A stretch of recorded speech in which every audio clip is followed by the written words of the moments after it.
When a customer asks why one tire stops better than another, it's difficult to fully explain.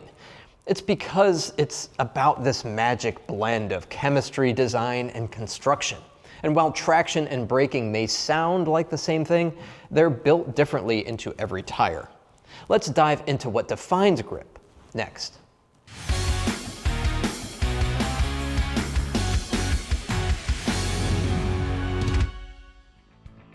Tire engineers have to juggle three big elements: compound, contour, and pattern. Get those right, and you get a tire that grips, brakes, and handles with confidence. Let's start with the tread compound. Softer rubber gives you better grip and shorter stops, but sacrifices wear life and fuel efficiency. Harder compounds last longer, but slide sooner on slick roads. It's always a balancing act for manufacturers. Next is tread pattern. Summer performance tires, for example, use stiffer, block-style treads for dry grip, while all seasons rely on channels and sipes to move water. The more grooves you have, the better the wet braking, but that comes with trade-offs in dry stability.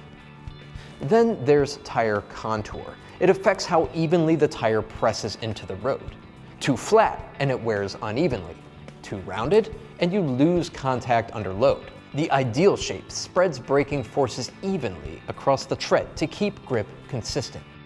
Even construction plays a part. Belts, plies, and sidewall stiffness all influence how the tire flexes under braking. Engineers fine-tune those details to balance comfort, load rating, and speed capability.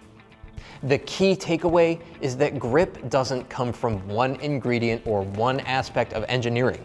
It's the sum of every design choice. When you understand that gives a tire its traction, you can explain to customers why the right tire isn't just about looks or mileage, it's about control too. For more tire and service videos, don't forget to follow us on Instagram, Facebook, and YouTube.